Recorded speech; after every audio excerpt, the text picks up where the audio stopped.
recording will start soon. Heavens to Betsy. Okay, we're recording. Wow, that was bad. Technical difficulties. Okay, Trevor. Well, we just want to hop on and hop into it and start off with who are you? Let's start the foundation. Who is Trevor Walker? Who is Trevor Walker? Man, where did I even go with that, Taylor? How should I expound on that question? Let's start off with what makes you different than everyone else. That's an even deeper question, but like Ooh, where do you come from and what got you to here? totally, man. Totally. That's an excellent question. We're starting off with a bang, brother. Man, I think I'm from a small town in Northeast Texas called Mount Pleasant. I grew up in the country called the Piney Woods out there. And I think it was a really great environment to grow up in. And I got exposure to several different kinds of people that I was able to interact with, especially through sports. I was really involved with sports all of my life. And I kind of went to the ghetto elementary school, like the ghetto middle school and things like that. And anyway, I just feel like growing up in that made me, for the most part, a pretty well-rounded person. To an extent, right? You can only get so well-rounded in a small town, but I would say as far as how well-rounded you can get in a small town, I would say it gave me that opportunity. And just to have some good family values instilled in me, thankful for the parents that I had, the two younger brothers that I had, the experience that I had growing up. But man, I had to get out of that small town. So I went to UT Austin. You see the football right there, man. Boom. Right there, which was a dream of mine to do. And so actually I walked on the football team there and studied civil engineering. And I would say it was during those 4 years that I did those two things were really transformative as far as building some inherent traits that I carry with me today: perseverance, resilience, knowing your role, leadership, a lot of different things like that really set the trajectory for my life of where I am today. And so that's probably it in a nutshell. Like I'll fast forward really quick. Got married, got two young kids. I live in Fort Collins, Colorado. And I would say what makes me different from most people out there is I want to say that my life experience, at least up to this point, has really allowed me to connect with a lot of different people and being able to just like, hey, let's just vibe here a little bit, regardless of where you come from or what you've been through or whatever. I think we can just kick it for a little bit. We can vibe and connect. And so, that's what I would say, man. That's awesome. Great. That's a really great synopsis of your background. I realize we dived in with the biggest question, but it's really such a who are we is so much aligned with kind of why we're here. And I love the small town feel. I love the diversity and the athletics. Man, so many lessons to learn there. And so to segue that in, like, when did you start opening your eyes to the power of real estate and its potential in your life? Mm-hmm. Yeah, I feel like my story, it starts very similar to probably a lot of people's story where, they're flipping through this guy right here on YouTube and they run across somebody advertising something about real estate. And so I can't remember exactly, but it was either Grant Cardone or Chris Crone. Okay. And I came across them initially and started watching their videos. And just lo and behold, my eyes started to open. It's like, wait a minute. Real estate is an extremely powerful tool for somebody to not only transform their life, their family's life, but their community's life, and to position themselves so that they can really carry out their passions, man, what really drives them. And this was probably about 2 years ago when this journey started. So yeah, that's how it was, man. YouTube University.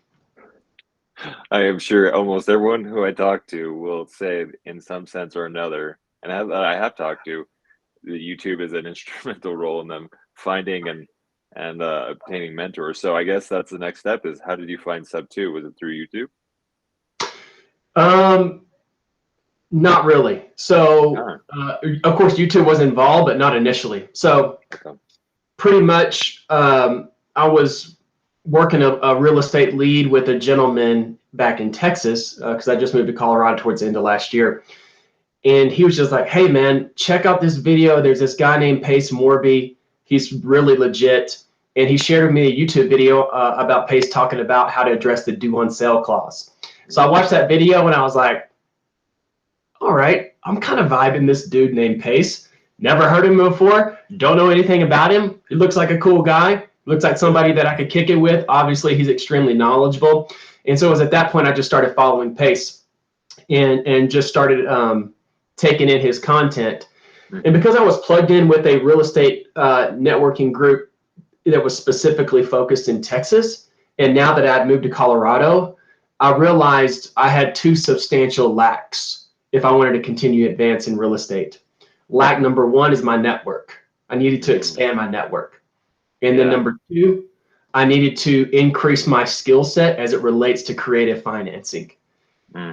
Because there was definitely some deals that fell through the cracks that I think I could have capitalized on if I had a better support system and with the creative financing skill set. And so after that, man, once those two needs became clear, and once I realized Pace and the Sub2 community could fulfill those needs, it was just like, we're jumping in here. Boom, right, get in. Yes, sir. Yes, sir. That's incredible. No, that's awesome. It's amazing how the need, you're like, okay, I have the need, I have something, I need to find something how to solve this, because you're doing the same thing a couple times again, and you realize those gaps, and good on you, man. Sometimes people, and I think this network and this community is different than most people, because most people are like, oh, I have a pain, okay, I don't have to, I'll just ignore it, right? Whereas we see the pain, the lack of network, the lack of skill set in creative finance, and then we hunt for it, and then Sub2 just fits like that. So that's awesome to hear. Definitely. So to go along those same lines is, what are you currently working on? And are you wholesaling, Airbnb, long-term buy and holds? What's kind of your bread and butter right now? Yeah, so just a quick little background. I have a couple of buy and hold rental properties in greater Austin area. So I'm always looking to acquire properties for sure, because I want to build up my real estate portfolio. My current endeavors right now are number one, bringing private money to the table, which I think is, an amazing skill set. I'd like to continue to hone those skills as well. But supposedly a deal's closing today where I brought in a private money guy and to fund a deal, and they're going to wrap that up today. So that'll be the first one in the books. Yeah, totally. So private capital, and then also, and maybe we'll get into the more details here soon, but with the Colorado Accountability Group, essentially I'm doing two things. Number one, I'm helping develop it to the extent of where collectively we're starting a business, which I'm really excited about. Oh, cool. Yeah. And then number two, I'm kind of working for the accountability group business. Because Pay says, right, hey, if you're new, you're starting off or whatever, go work for somebody. That's a great entryway in versus having all these responsibilities, right, that you got on your shoulders and et cetera, et cetera. So that's what I'm doing right now, man. I want some buy and holds, raising private capital, bringing money to the deals, and then working for the Colorado Accountability Group, doing some texting and then following up on those texting calls to hopefully wholesale some deals here pretty soon. Cool. Are you wholesaling in Colorado specifically, or are you focused on a different area? Right now, my main focus is Colorado, since that's what our group is focusing on. But I got some relationship with some wholesalers back in Texas and things like that. Like I'm looking for a couple of deals for some of my buyer friends. I'd like to JV on with the wholesaler, but that's more on the perimeter. Gotcha. Cool. Yep. No, that's great.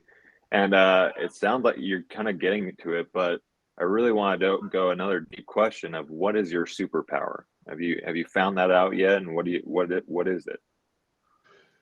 So I think I found part of my superpowers. And you know what, man? I mean, I think I alluded to it earlier, but it's just connecting with people and establishing relationships with people. That was one of my main areas of focus when I joined Sub2 is I'm going to network like crazy with this group.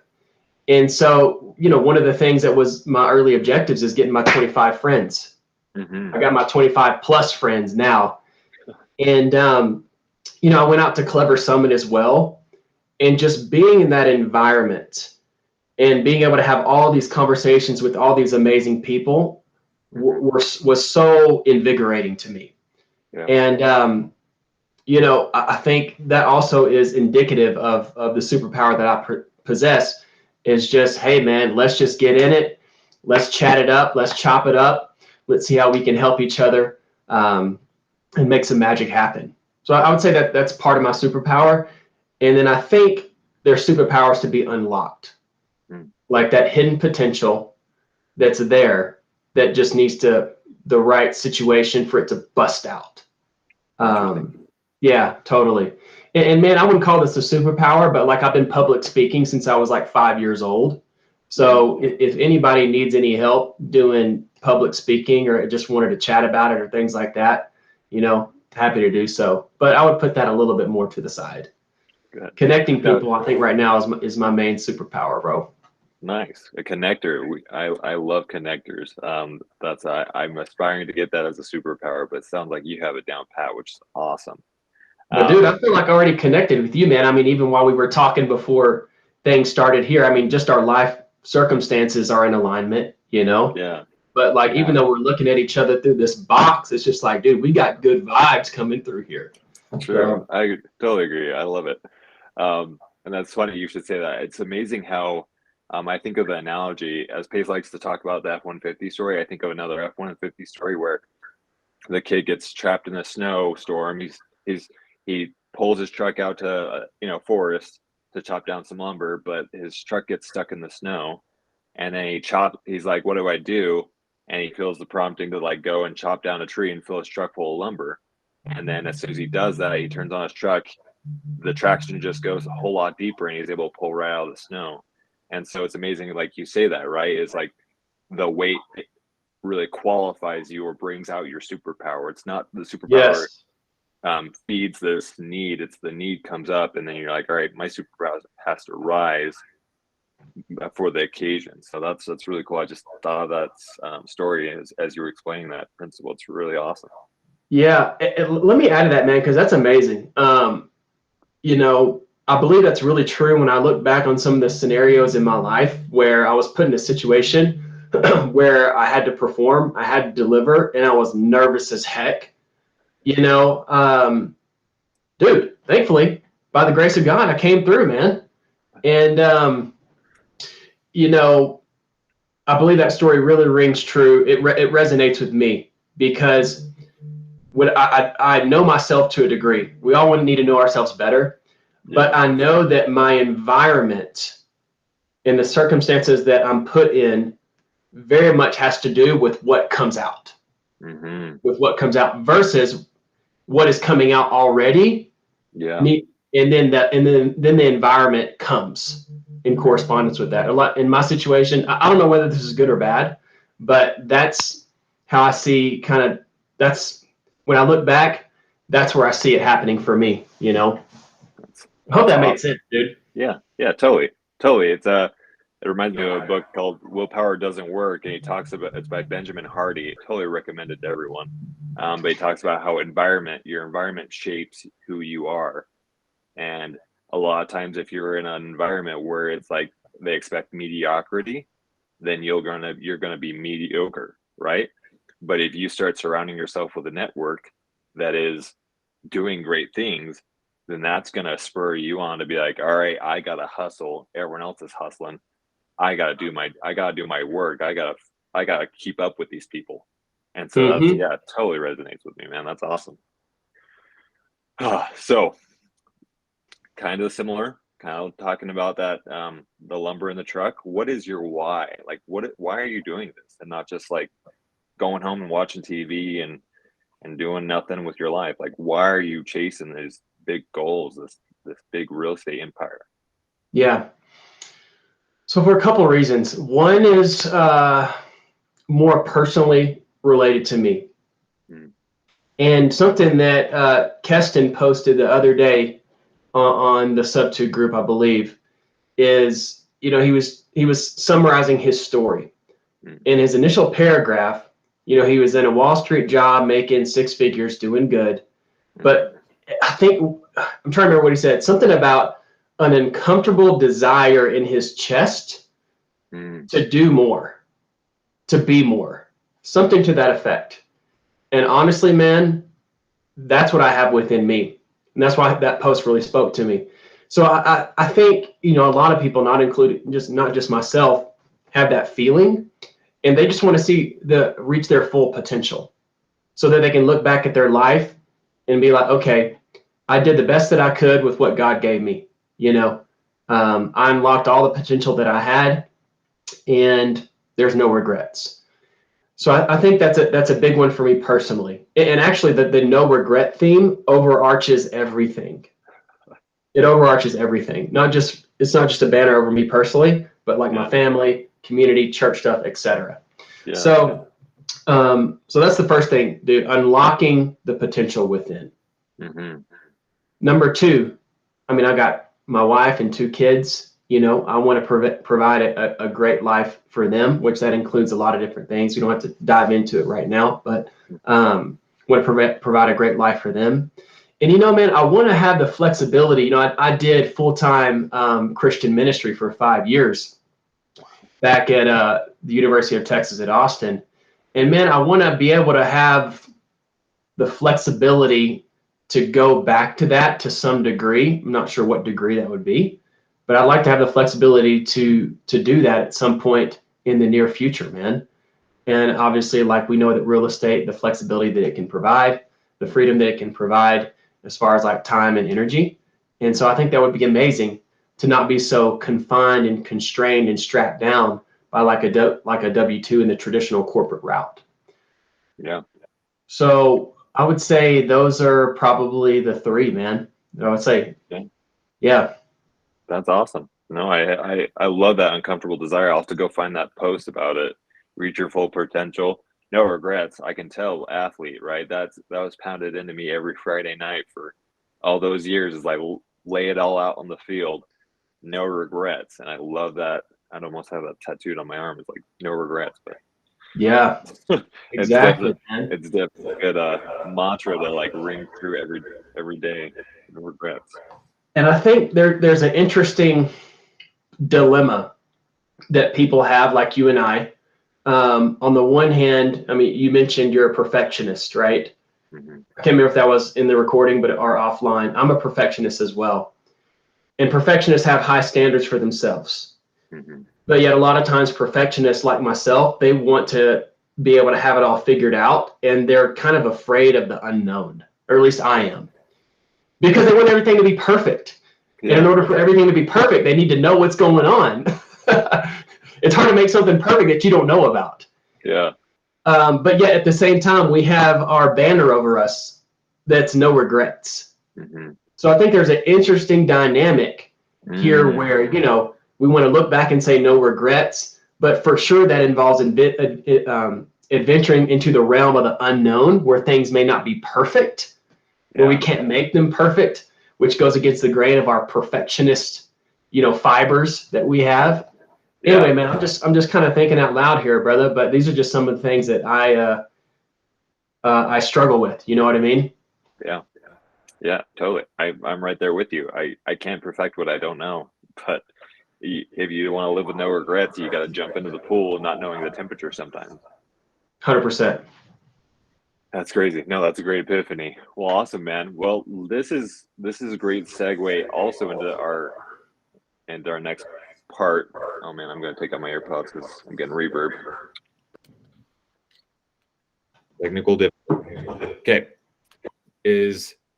I want to have a chance for everyone to share value and then ask for value, right? And I don't know if you've read The Go Giver yet, but it talks about the people who give the most will get back so much, right? That law of reciprocity. You give without expecting the Lord's going to bless you with a great amount or abundance or karma. It's all going to come back to you in the end. So what is a golden tip, strategy, tool, something that you use that makes your life easier in this space, and why would you recommend it to people? Yeah, man. So specifically focusing on sub two and the community and things like that, I would recommend to people on the one hand, and Pace, I'm just going to repeat what Pace says. Get your 25 friends. That's critical. 25 friends, because anybody that's tried to tackle real estate alone, it's just extremely difficult, man. And so the odds are against the person that tries to go at it alone. So to have a tangible, practical support system, because there's thousands of people in the group. You need 25 friends. So that's what I would say. Get your 25 friends. And I would say probably half of those should come from the accountability group, maybe more, but half should come to the accountability group. And and make a list of those 25 friends, have them written down, and just summarize, just write some notes to the side, on the Word doc or Google Sheet or whatever, a little bit about that person, what they do, things like that. Yeah. That would be the first suggestion. The second, and again, bro, this is all related to connecting with people, man, and connecting people. The second one is in regards to making yourself known. I highly, highly recommend everyone that's new talking to Pace at least one time in their first month or two. Like, figure out a way to get in there and get in front of Pace. And because, if you're new, you always have the excuse to be like, hey, Pace, I'm new. I just wanted to say hello. Trevor told me to do this. Or Joey the connector, she told me to do it. So I use that as an excuse. Nice. They told me just to come say hi because I'm new. I wanted to meet you. Thank you so much. And then what that'll do is two things, or maybe three things. But number one, it'll put you in front of hundreds of people. So they'll see your face. They'll know your name. Number two, it gives Pace an opportunity to take a conversation who knows where. Pace, he does his Pace thing. You never know where it might go, but it's going to lead to someplace amazing. Yeah. So who knows how that introduction and his questions and how he directs the conversation could open up a door, change the direction of your life. Yeah. That's the second thing. And number three is what I would recommend is save the chat after you talk with Pace and go back and look at all the comments from people during that time you were talking with Pace. And there's going to be people showing you love. There's going to be people saying, reach out to me in chat, et cetera, et cetera, et cetera, and follow up with those people. Yeah. And just say either ones that, hey, thank you so much for your comment in the chat, whatever, or hey, thanks for reaching out, saying you're willing to jump on a phone call. Would love to connect with you. Got it. I would say those three things. And that is my value for newbies on getting more and more integrated into the community and making yourself known. That is awesome. That is like, man, it's so funny to say that because I I just got back from the Boise meetup up in Idaho, and I drove all the way up there, and I was like, hey, Pace, I'm new. I said in the meetup group, and I was like, I'm new. Just wanted to reach out to you, and I was I made a mess for myself with some leads and stuff like that. But I was like, it's like, why didn't you reach out to me on one of my Q&As? I'm like, I was intimidated. It kind of grilled somebody before, and I was worried about asking you a dumb question. But the dude is so inviting, and he will. I mean, he's definitely much more kind and softer to the people who are new. Yeah. Who know better, he will, smack them and get them back on their feet and say, "Go on, get it done." So, yeah, totally. Echo those great advice. And the 25 friends. That's funny. I'm recommending like you hop on phone calls and you really get to dive deep with these 25 friends and check up with them weekly in those list of notes, man. Yes, I'm adding you to my list, my brother. Oh, good. I'm on the list. And Taylor, I wanted to say too, man, just again, like when I was out at Clever, like so many people came up and like when I was like, oh, what's up, man? I'm Trevor. They were like, you're the dude from the Zooms. I've seen you on the Pace Q&A Zoom. I was like, yeah, that's me, man. Just trying to get out there, You're famous. Famous. I don't know about that, but anyway, yeah, it's easy to just kind of, sit back and just kind of just tune into the Q&A. But yeah, I just how just those couple of times that I was able to get on with Pace and the doors that opened up for me to meet people and engage people was just amazing. So just highly encourage everyone to do that. That's awesome. No, I love that, Trevor. That's great advice. And now the next part of it is how can I and how can the sub two community add value to what you're doing? Yeah, man. So I would say to start off with, the Colorado Accountability Group, if anybody, this is kind of like an exchange of value.